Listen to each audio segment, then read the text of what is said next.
Welcome to Peaceful Life Radio, your companion for navigating the second half of life with wisdom, intention, and grace. We're Don Drew and David Lowry. We're here to help you embrace your wisdom years with confidence and purpose.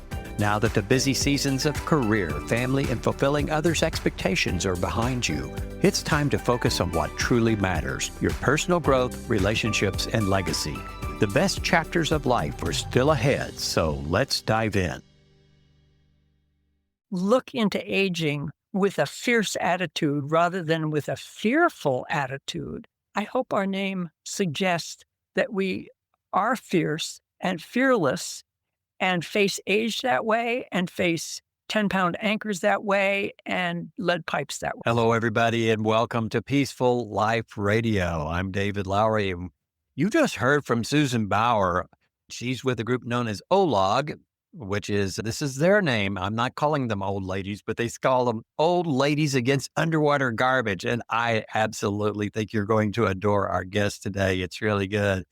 My good friend Don is with me today. Don, how are you doing? Great, David. And I'm especially excited about today's program because I had the opportunity of traveling to Cape Cod, Massachusetts, and seeing our guests in action. Susan Baur didn't set out to launch a movement. She simply loved ponds. In fact, she once navigated them by their trash. Bottles, cans, and floating balls were like markers on a map, helping her know where she was underwater. Over the years, she tried different ways to help her beloved ponds, but most efforts fizzled. What didn't fizzle was picking up garbage, the one thing she could do without a permit, a plan, or anyone's approval. From that modest beginning grew OLAUG, Old Ladies Against Underwater Garbage, a group that's equal parts swim club, mischief, and environmental caretaking. Their work isn't about reports, grants, or press releases. It's about donning goggles, diving down, and yanking junk off the bottom of ponds. Susan and her fellow OLAUGers aren't motivated by guilt or duty. If anything, they admit to being a little addicted to the strange pleasure of removing trash from underwater. What started as Susan's consolation prize has become a source of joy, community, and purpose, and a reminder that small, quirky acts of care can be just as powerful as grand gestures. Today, we have the good fortune of welcoming not only Susan, but also two of her OLAUG partners in crime, Mary Grauerholz and Jean Familant. Friends, welcome to Peaceful Life Radio. Thank you. Susan, you once navigated ponds by their trash. Things like bottles and balls were your underwater landmarks. How did those markers turn into a mission? As you said in the introduction, I failed to get towns to put signs up saying, please don't run your dog through the weed, which is the nursery for small fish and turtles.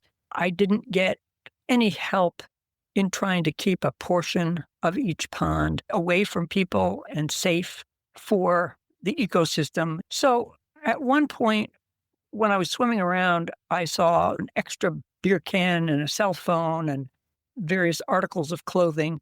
And I thought, well, this is one thing I can do.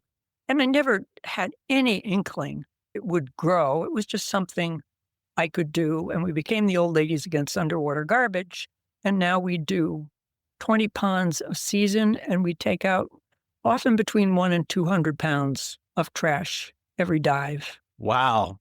That's a lot of garbage to be picking up. You call trash picking your consolation prize. How did you decide that those small acts would succeed where your bigger plans didn't? I didn't have any idea whether it would succeed or not because it really wasn't a project. It was carried along by the enthusiasm of people like Mary and Jean, who once they started, and Mary was one of the very first people to do it with me.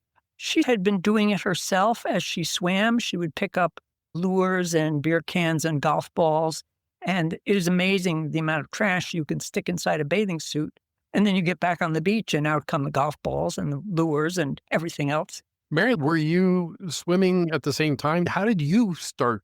I started picking up trash pretty casually. When I would swim, my husband and I live directly on a really nice swimming pond, and I would just do that. I would swim over the beer cans and fishing lures and pick them up. Like Susan said, put them in my swimsuit and then dump it out when I came back to shore. But jump to the time that I met Susan. I left our house, and there's this very small beach next to our house. And I looked over and I saw two women swimming together, and they were getting ready to get in the water, and they obviously knew what they were doing. And I got the impression that they were going to be picking up trash. So I walked over, we all started talking, and it just went on from there. Susan had already been doing trash picking up, and she asked if I wanted to join them, and I said, sure. From there, the three of us met two other women on another pond, and the five of us got started with it. Then people like Jean ended up joining us. So it started as a small but really dedicated effort. We all got bitten by the bug. It felt hypnotic and very entrancing. Jean, what's your story? Two of my good friends are both swimmers, and I've been swimming with them for a while. And they mentioned to me last year that I should try out for the group that they're working with. And they told me OLAUG, and we all laughed about that. And I went to try out, and Susan presented me with my hat, and I was excited to be one of the team. As a swimmer, and most swimmers feel the same way, it's a very independent sport. Every morning I go out and I swim around my pond and I come back. I am alone.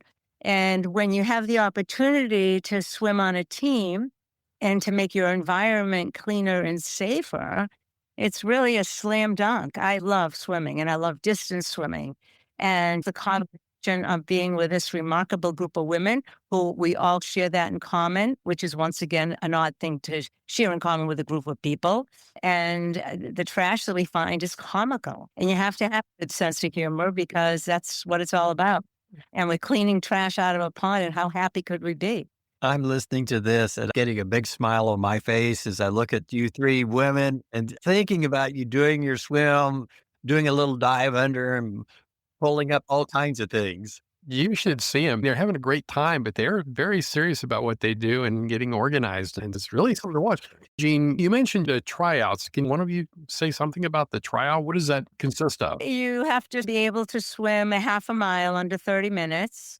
You have to be able to dive in the water with a snorkel and a mask and come up again, to retrieve and to lift things. Sometimes you're lifting things over your head. And when we do that, we'll work in a team to bring something to the surface and onto the kayak, which is a very difficult time, because all of a sudden you realize, as Susan Baur has said, there's nothing that three women together cannot accomplish. And that's really what we do. And we're not just proud of it, but we feel energized by it. We're cleaning this environment for the sea life and for ourselves. You mentioned lures and things like that, and of course, cans. I think I could probably do that. But you ladies sound like you go for the tougher things as well. What are some of the bigger things that you've retrieved from your ponds? The toilet, the back of the Corvette. Oh, no. Seriously. Last Monday, I was diving to 12 feet. And I got a roll of wire that was probably well over 100 feet long, just coils and coils of wire. We also got a 10-pound anchor. When you put an anchor up on a kayak, or when three women lift a tractor tire and the kayak skewers through the tire, the kayak then becomes very unstable. So it's a very tough job for the kayakers as well as for the swimmers to get hundreds of pounds off the bottom of the pond. Did I hear you say a Corvette? Did I misunderstand that? Yeah, that was the back end of a 1996 yellow Corvette. Very often when something is very heavy, for example, the toilet, we had to lasso the tank. We made a lasso with rope, and one person heaved it out of the mud so that we could slip the lasso around it. And then we handed the end of the rope to a kayaker. All the swimmers got on one side of the boat. Kayaker lifted the toilet maybe 3 feet off the bottom, and then I yelled, kick, and everybody kicked, tug, tug, tug, tug, tug, tug, tug, and we kicked it into shallow enough water. Very often something like the toilet, the Corvette, very big tires, we had an 18-foot piece of stainless steel dock. We can't get those on a kayak, and we can't carry them through the water. But what we can do is bump them along the bottom. So someone dives down, moves the bottom 3 feet towards the shore. We do that 4 or 5 times, And then the tallest ones of us can stand up and we at least get it out of the pond. I think you made a visit out to the Cape and saw them in action. Describe what you were seeing when you went out there and visited that day. It was quite an event. I want to say it seemed like there was about 30 people there, but some were supporters, some were kayakers, and so on. It was amazing to watch them work because on the one hand, it appeared to me to be very organized and yet at the same time having a blast. It just looked like a great time. Mary, why don't you talk about the scouting? Because all of this stuff begins with scouting. We don't just go to a pond. It's so important to scout the ponds so that we know that when we get this group organized, which is not that you getting everybody coordinated, but we have to scout just to make sure it's not going to be all in vain. So 2 to 3 maybe of us will go into a pond and look at a limited amount of the pond floor in the water and see what we can find. The next thing you want to do is to find a homeowners or a pond association because we want to involve the community. We don't want to just zip in at 6 o'clock in the morning, remove the garbage, steal away in the night, and have nobody know what we've done. So we reach out to homeowners associations and ask them to provide a kayaker and to provide our payment. And we're often asked, how much is this going to cost us? And it costs you cookies. Our entire economy is based on homemade cookies.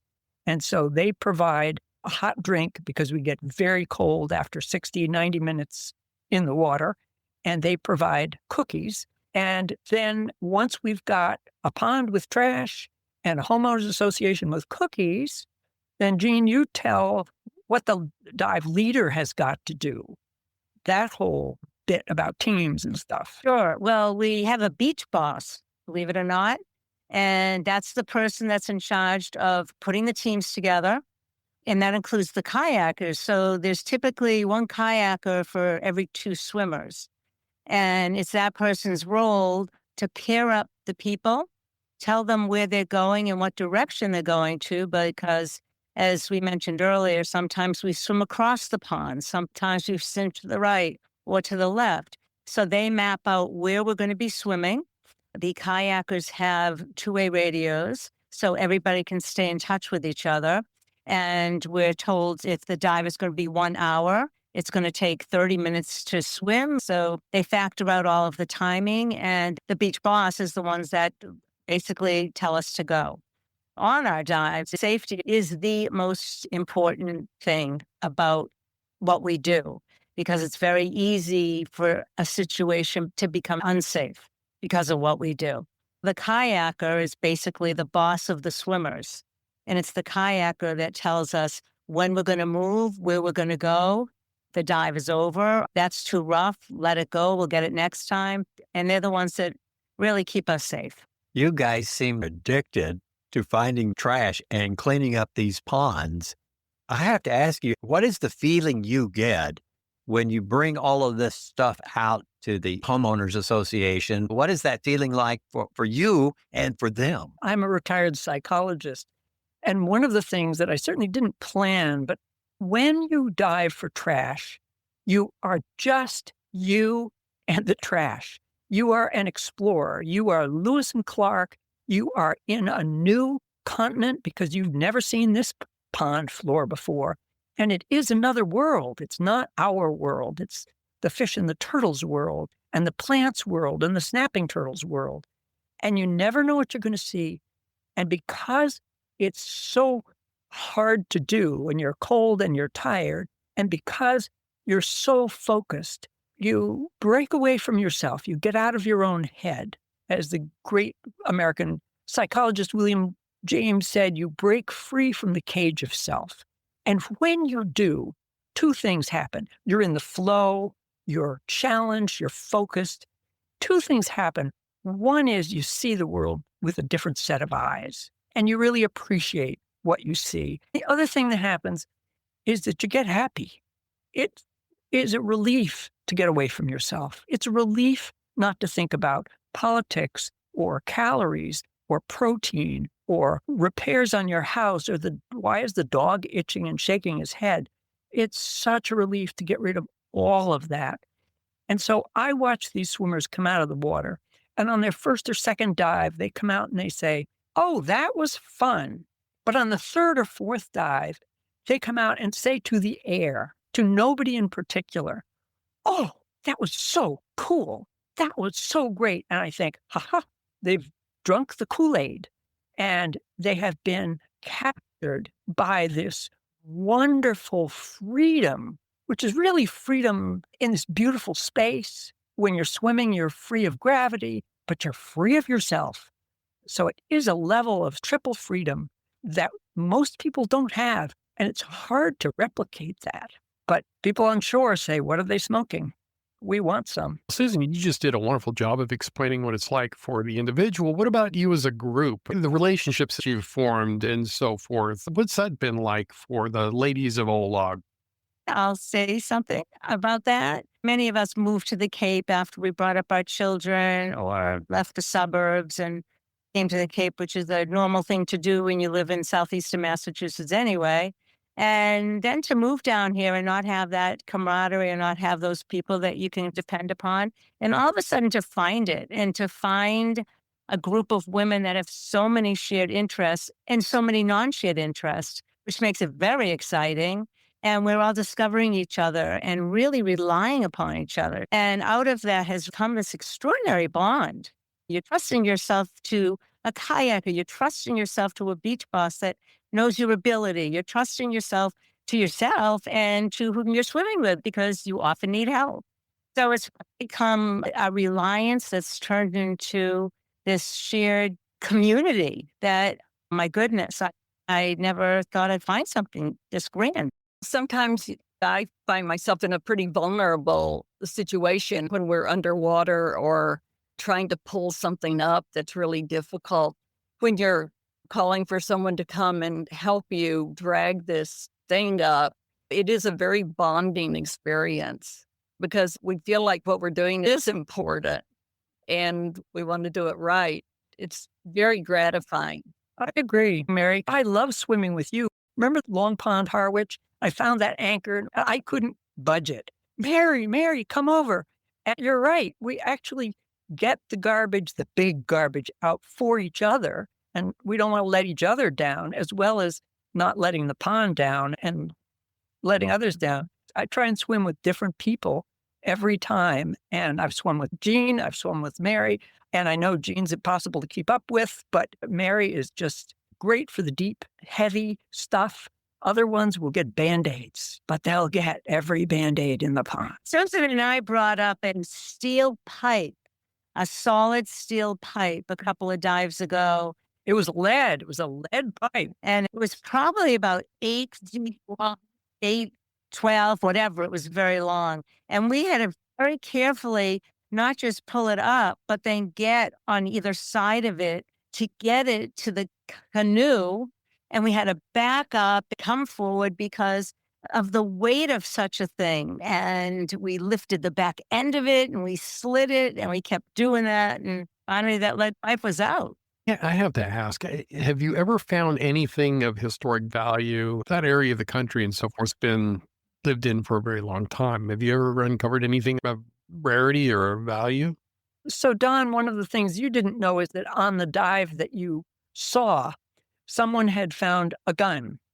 And they thought, let's not drop it in on that big orange tarp with all the rest of the garbage. This should go to the police station, and who knows what cold case this might be part of. So she hid it in her bathing suit. And when the dive was over, she went to a friend and said, who's going to take it to the police station? And the friend, luckily, was a very skeptical person and had a magnet in her car. And she said, let me see that. And it turns out it was made out of tin. It was a toy. It was a replica. And so we looked it up online, and it was made by a company that has not been in business for 60 years. That little toy lay in that pond for 70 years, 75 years. And the stuff we see one day is not the stuff you're going to see the next day. I want to ask you all a question that has to do with your name. The Old Ladies Against Underwater Garbage. That name is funny, but it's fierce too. And how has embracing age and humor shaped your group and your spirit as you do all of this? I think you just answered your own question, and that's very cool. I hadn't thought of it exactly as fierce, but that's exactly the point, that if you look into aging with a fierce attitude rather than with a fearful attitude, and whether you see yourself as a warrior, and one radio show said, old ladies against underwater garbage dive into pond, emerge triumphant. And that's always been my favorite one. Yeah, I hope our name suggests that we are fierce and fearless and face age that way and face 10-pound anchors that way and lead pipes that way. It's really interesting. I love this conversation. Earlier, one of you mentioned something about challenging or the challenge. And as we get older, sometimes we think we should not expose ourselves as much to hard, challenging things. And what I'm hearing is a great deal of your satisfaction comes from the difficulty, the challenge, the cold water, and the feeling of accomplishment that comes from that. And how often do we lose that feeling or that opportunity to feel accomplishment if we don't take action to make it happen? You've got a self-selected group. As Jean pointed out, a lot of our group, I would say half the swimmers, were on college teams. I was not, so I had to work hard so that I could swim a mile or something like that. But this isn't your average group that you would find at some kind of social or game night. We are alpha women. Almost all of us are very assertive, very strong. We have high-powered or had high-powered careers, and we have kept ourselves in terrific physical shape. I'm 85. I jump in the water. I do a mile. No, I can't keep up to Jean, but I can dive to 12 feet. I can heave up stuff.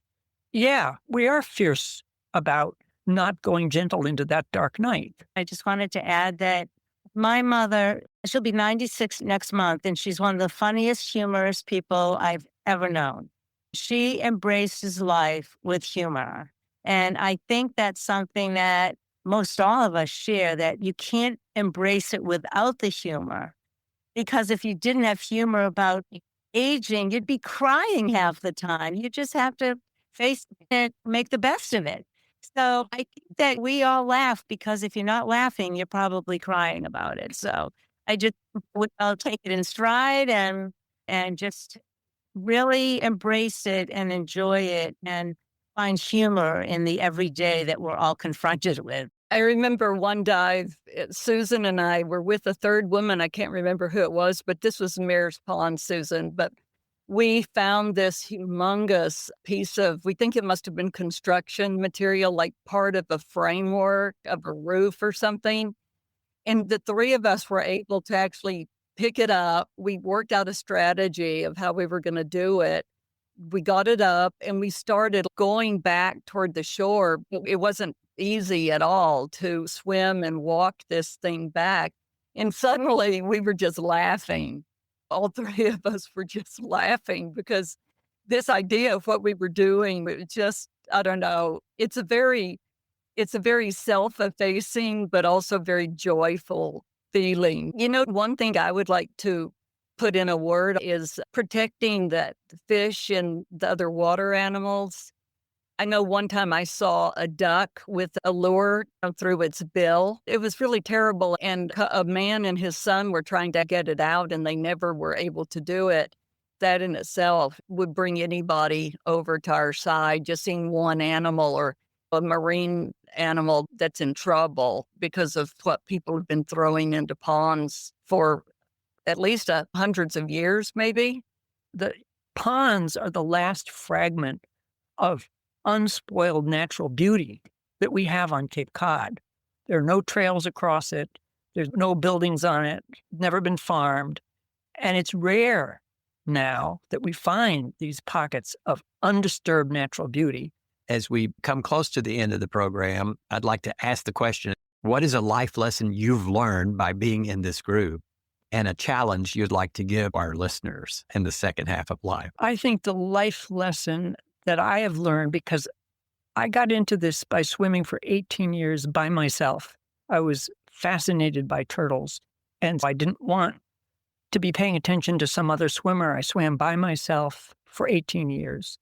And I thought of myself, I write books, I think of myself as a loner. And to be embraced by these women I love, and I love every one of them, I did not expect that. I thought I might admire them or whatever, but I would give a pint of blood to any one of them. So the life lesson for me is the joy of knowing these wonderful women. And the challenge that I'd like to give out is, to use the words of Margaret Mead, the great anthropologist, there is no power in the world like the zest of a postmenopausal woman. And I believe that the most underutilized resource in the United States is the power, the vitality, the enthusiasm of women between 65 and 85. Let's use it. Life lesson that I've learned is, like Susan, I am quite a solo loner type of a person. I like people, but I really like my alone time. And I've never been on a team as such that has taught me how significant it is to be reliant upon others and others to be reliant upon you to go after something so big. And we're starting piece by piece, and together it's happening. 1 pond, 2 pond, 5 ponds, 10 ponds, 12 ponds. It's happening. And it's not just that one little pond. It's just been building as a team. And I think that's one of the biggest life lessons that I've had, Susan, is that you've brought us all together. And as independent and fierce as we all are, we have that dependency that makes us so significant in each other's being. We are significantly glued to each other when we are on our mission. I would definitely say that's something that has been really a life lesson to me at this point in my life. We're teaching people that it's imperative to take care of our natural resources, as without them, we're really going to be nothing in the long run. And the mission that Susan's put together for us has taught us how significant and important it is for us to focus on that. For me, it has something to do with looking fear in the face. It's not always easy for me to dive down and pick something up, because once you get down there, it's like you really are in a whole different world. It can be dark and a morass of plants, and it can be just a bit fearsome or whatever.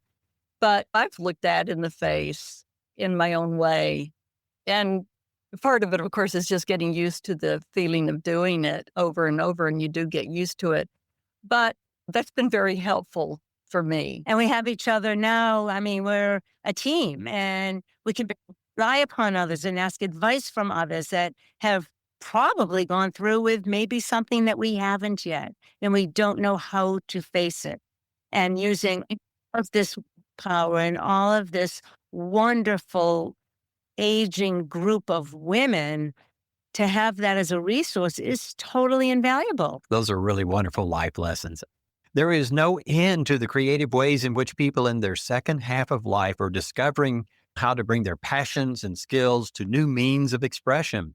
Susan simply loves swimming in the Cape Cod's plentiful ponds and the adventure of discovery. And from this love of swimming and adventure came an organization as unique as its mission. Women like Mary and Jean and Susan have discovered their own connections with OLAUG's mission. Susan, Mary, and Jean, thank you for being with us today on Peaceful Life Radio, and thank you for sharing your stories. And thank you to all the women of OLAUG for the challenging work you are doing and the fun you're having doing it. That's it for today's episode of Peaceful Life Radio. We hope you found inspiration and insights to help you live with purpose and fulfillment. If you enjoyed today's conversation, subscribe, leave a review, and share this podcast with someone who could use encouragement. The best chapters of your life are still ahead. Until next time, this is David Lowry and Don Drew, encouraging you to age intentionally with peace, purpose, and joy.